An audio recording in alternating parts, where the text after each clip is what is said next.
ہر جگہ کے طور طریقے ہوتے ہیں لیکن خاص کر عرب کے رواج ساری دنیا سے ہٹ کر ہیں۔ جو چیزیں اور رواج وہاں رائج ہیں وہ دنیا میں کہیں اور دیکھنے کو نہیں ملتے، اور ان کے پیچھے وہ ساری چھپی وجوہات سن کر انسان دنگ رہ جاتا ہے۔ میری یہ کہانی سن کر آپ حیران رہ جائیں گے کہ کس طرح میں شادی ہو کر عربی عورت بن گئی، اور پھر مجھے ایک ایسا راز ملا جسے سن کر میرے ہوش اڑ گئے۔ میرا نام مدیحہ ہے۔ انٹر کے امتحانات کے بعد میں پوری طرح فارغ تھی اور کرنے کو میرے پاس کچھ نہیں تھا۔ گھر میں 2 بھابیاں موجود تھیں اور سارا کام کاج ان کے ہی ذمہ تھا، تو میں نے انٹرنیٹ کا استعمال شروع کر دیا، اور وہیں فیس بک پر میری دوستی ایک عربی مرد عاقب سے ہوئی۔ میں نے سنا تھا عربی بہت ہی پیسے والے اور عورتوں کے شوقین ہوتے ہیں۔ ان کے پاس کے رسم و رواج بھی بالکل ہی الگ ہوتے ہیں۔ عاقب بھی ایسا ہی تھا۔ وہ ریاض شہر میں رہتا تھا اور وہیں اس کی سونے کی 3 دکانیں تھیں۔ عاقب کا کام ایسا تھا کہ اس کا واسطہ طرح طرح کے لوگوں سے پڑتا تھا، اسی لیے اس کی اردو کافی بہتر تھی۔ فیس بک کے گروپ پر ہونے والی یہ دوستی آہستہ آہستہ پرائیویٹ چیٹ میں تبدیل ہوئی، اور پھر ہمارے درمیان واٹس ایپ نمبر بھی تبدیل ہو گئے۔ عاقب بہت ہی اچھا لڑکا تھا۔ وہ ہمیشہ بہت عزت سے بات کرتا، اور اسی لیے میرے دل میں اس کے لیے ایک خاص جگہ بن گئی تھی۔ کبھی کبھار وہ مجھ سے کچھ عجیب و غریب سوال بھی پوچھ لیتا، جسے سن کر میں حیران جاتی۔ ایک دفعہ باتوں باتوں میں عاقب پوچھنے لگا کہ مدیحہ، برا نہ مانو تو ایک بات پوچھوں؟ میں نے ہنس کر کہا کہ ایسی بھی کون سی پوچھنے والی بات ہے جس کے لیے تمہیں اجازت لینی پڑ رہی ہے؟ اور پھر اس نے جو بات پوچھی وہ میرے لیے واقعی انوکھی تھی۔ وہ پوچھنے لگا، مدیحہ، کیا تم نے کبھی اپنی ناف میں تیل لگایا ہے؟ اس کی بات سن کر میں نے حیرانی سے پوچھا، یہ کیسا سوال ہے؟ میں بھلا ناف میں تیل کیوں لگاؤں گی؟ اس پر اس نے پھر ایک عجیب سوال پوچھ لیا کہ کیا تمہاری بھابیوں نے کبھی ناف میں تیل لگایا ہے؟ وہ تو شادی شدہ ہے نا؟ اس کی بات سن کر مجھے ہنسی آ گئی۔ عاقب، آج تمہیں کیا ہو گیا ہے؟ کیسی باتیں کر رہے ہو؟ میں یا میری بھابیاں ناف میں تیل کیوں لگانے لگیں؟ عاقب نے ذو معنی انداز میں کہا کہ تم کبھی میرے پاس آئیں تو پھر میں تمہیں بتاؤں گا۔ اس کی بات پر میں خاموش ہو گئی تھی۔ یہ کیسے ممکن تھا کہ میں کبھی اس سے ملنے کے لیے جا سکتی؟ ہمارے درمیان شہروں کا نہیں بلکہ سمندروں کا فاصلہ تھا۔ عاقب کی باتیں اکثر ایسی ہی عجیب و غریب ہوتی تھیں جو میری سمجھ سے تو باہر ہوتی تھیں۔ وہ بات کرتے کرتے اچانک ایسے سوال پوچھ لیتا جن کا نہ سر ہوتا نہ پیر، لیکن پھر بھی مجھے اس سے بات کرنا بہت پسند تھا۔ ہم دونوں کی اس دوستی کو 4 مہینے ہی گزرے تھے کہ عاقب نے مجھے شادی کے لیے پرپوز کر دیا، اور دوسری طرف میری بھابھی کو اس بات کی خبر لگ گئی کہ میں ساری رات کسی سے چھپ کر بات کرتی ہوں۔ مجھے عاقب سے اس پرپوزل کی کوئی توقع نہیں تھی، کیونکہ ہم دونوں نے ایک دوسرے کو کبھی آمنے سامنے نہیں دیکھا تھا۔ تصویریں تو ہر روز ہی وہ بھی مجھے بھیجتا تھا اور میں بھی اسے۔ اسی لیے جب اس نے مجھے پرپوز کیا تو میں حیران رہ گئی۔ وہ ریاض شہر میں رہنے والا ایک امیر لڑکا تھا اور میں کراچی شہر کی ایک عام سی لڑکی۔ عاقب دیکھنے میں بھی بہت خوبصورت تھا، جبکہ میں اس کے آگے کچھ بھی نہیں تھی۔ میں عاقب کے اس پرپوزل سے پوری طرح خوش بھی نہیں ہو پائی تھی کہ بھابھی نے میری اس دوستی کی خبر بھائی کو پہنچا دی، اور اگلے ہی دن بھائی نے غصے میں مجھ سے موبائل فون چھین لیا۔ میں عاقب کے پرپوزل کا جواب بھی نہیں دے پائی تھی اور مجھ سے فون چھین لیا گیا تھا۔ میں بن پانی کی مچھلی کی طرح تڑپ رہی تھی۔ مجھے عاقب کی اس قدر عادت ہو چکی تھی کہ میں اس کے بغیر ایک دن بھی نہیں گزار سکتی تھی، اور فون چھین جانے کے بعد مجھے احساس ہوا تھا کہ میں بھی اسے پسند کرنے لگی ہوں۔ 2 دن بھی نہیں گزرے تھے کہ میں بھائی کے قدموں میں بیٹھ گئی، اور میں نے ڈرتے ڈرتے بھائی کو عاقب کے بارے میں سب کچھ بتا دیا، اور یہ بھی بتا دیا کہ مجھ سے شادی کرنے کی خواہش رکھتا ہے۔ میری بات سن کر بھائی غصے میں کہنے لگے، مجھے لگتا ہے مدیحہ تمہارا دماغ خراب ہو گیا ہے۔ کیا تمہیں معلوم نہیں ہے کہ یہ سب دل لگی کے بہانے ہیں؟ और इस तरह ये लोग गैर मुल्की लड़कियों से दिल बहलाते हैं। वो तुम्हारी मासूमियत का फायदा उठाकर कुछ वक्त तुम्हारे साथ गुजारेगा और फिर तुम्हें छोड़कर किसी दूसरी लड़की का शिकार करने निकल जाएगा। मैंने भाई को लाख यकीन दिलाने की कोशिश की कि आकिब दूसरे लड़कों की तरह नहीं है, लेकिन भाई तो किसी तरह मानने के लिए तैयार ही नहीं थे। मेरे बहुत रोने धोने के बाद भाई ने मेरा फोन तो वापस कर दिया, लेकिन सख्ती से मना किया कि मैं आकिब से दोबारा कोई ताल्लुक ना रखूं। लेकिन ये कैसे मुमकिन था कि दो मोहब्बत करने वाले एक दूसरे से दूर रह सकते। इसलिए मैंने आकिब को फोन मिलाया और उसे भाई के गुस्से के बारे में बताया। तो आकिब कहने लगा, अपने भाई से मेरी बात करवाओ, मैं खुद ही हमारी शादी की बात कर लेता हूँ। ये सुनकर मेरे होश उड़ गए कि पता नहीं वो भाई से क्या बात करने वाला था और भाई उसकी बात पर कैसे रिएक्ट करते। उसके बहुत इसरार पर मैंने उसकी और भाई की बात करवा दी। उसने भाई को न जाने कौन सा तावीज घोल कर पिलाया कि भाई हमारी शादी के लिए राजी हो गए और टेलीफोन पर भी हम दोनों का निकाह पढ़ा दिया। लेकिन एक बात भाई ने मुझे साफ तौर पर कह दी थी कि ये रिश्ता उन्होंने सिर्फ और सिर्फ मेरी वजह से किया है, इसकी सारी जिम्मेदारी भी मुझ पर आयद होती है। मैंने भाई को यहाँ तक कह दिया कि एक दफा आके मुझे रुखसत करवा कर ले जाएं, तो फिर मैं उनकी मुलाकात की हद तक ही आ सकती हूँ। माँ बाप तो थे नहीं, भाई का ही आसरा था। आकिब की मोहब्बत में वो आसरा भी मुझसे छिन रहा था, लेकिन आकिब की मोहब्बत का भूत ऐसा सवार था कि मुझे कोई और रिश्ता दिखाई नहीं दे रहा था। मेरी सबसे बेहतरीन सहेली को जब मेरी मोहब्बत का इल्म हुआ तो उसने मुझे कहा कि एक अरबी मर्द पर भरोसा करके तुम बेवकूफ़ी कर रही हो। क्या तुम्हें नहीं पता कि वहाँ किस तरह औरतों को अयाशी का सामान समझा जाता है? मगर मैंने उसकी भी एक न सुनी। मुझे तो अब तक इस बात पर यकीन नहीं आ रहा था कि इस तरह मेरा और आकिब का निकाह हो सकता है। आकिब ने वाकई ही अपनी मोहब्बत को सच कर दिखाया था। निकाह के बाद ये पहली रात थी जब मैं और आकिब वीडियो कॉल पर आमने सामने थे, वरना इससे पहले कभी हमने वीडियो कॉल पर बात नहीं की थी। आकिब ने मुझसे मोहब्बत का इजहार किया और फिर एक अजीब सी फरमाइश की जिसे सुनकर मैं कुछ चौंक सी गई।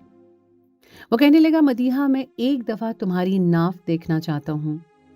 मुझे बहुत ही शर्म का एहसास हुआ। हम दोनों का निकाह हो चुका था, लेकिन इस तरह आकिब को अपना पेट दिखाना मुझे कुछ अजीब लग रहा था।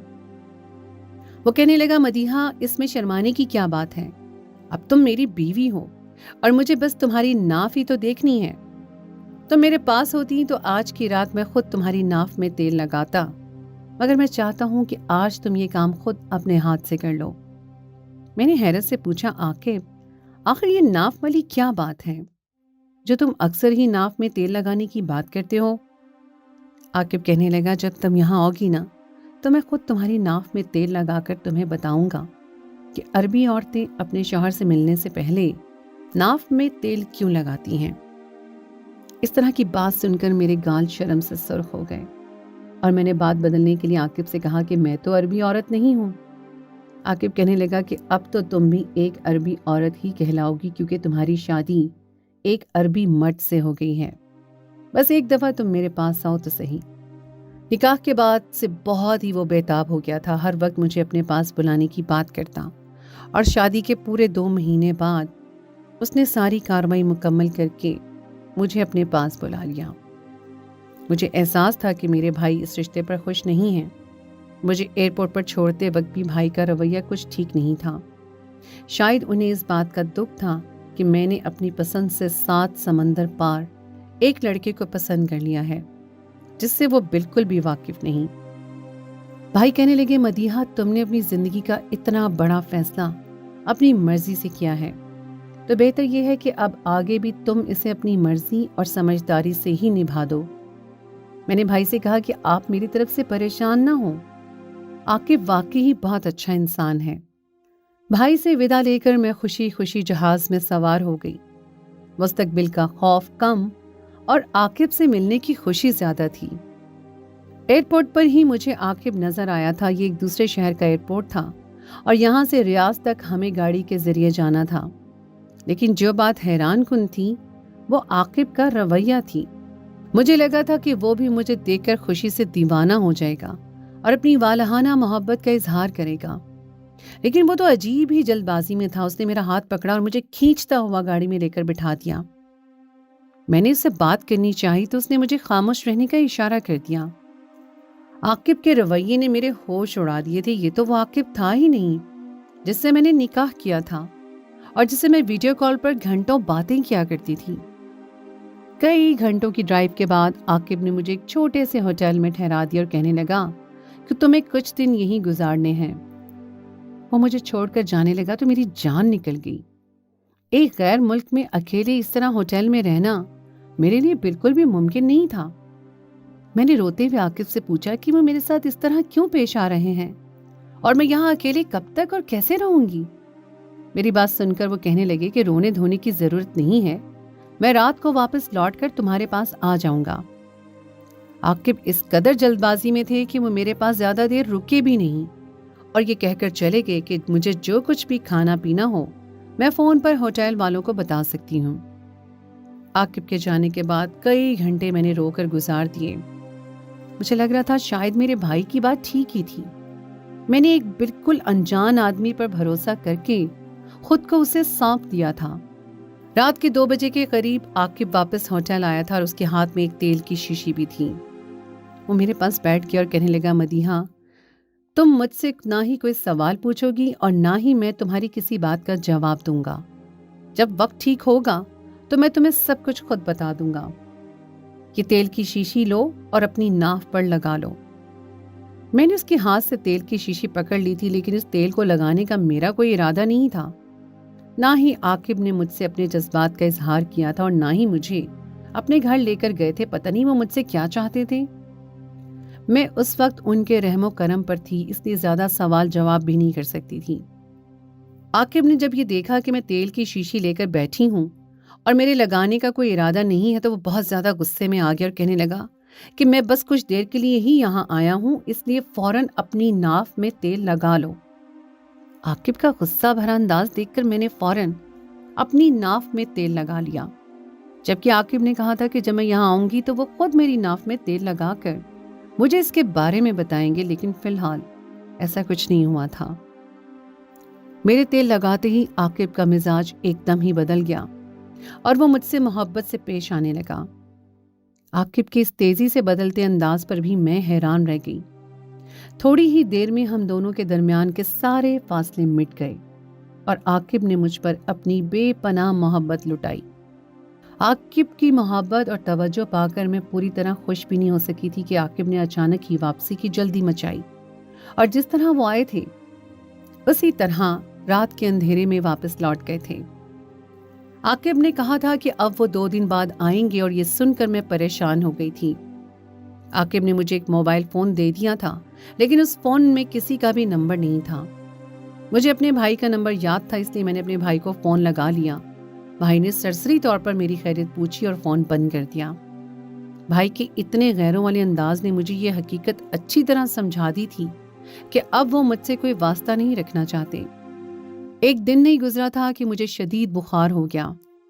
नई जगह और फिर तन्हाई की हैबत ने मुझे बीमार कर दिया था।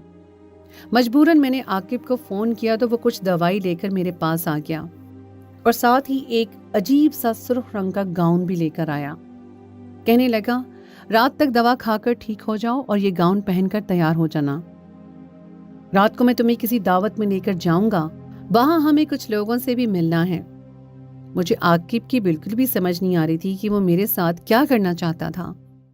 मोहब्बत के जो सुहाने सपने देखकर मैं यहाँ तक आई थी, वो सब मुझे सिर्फ एक शराब महसूस हो रहे थे।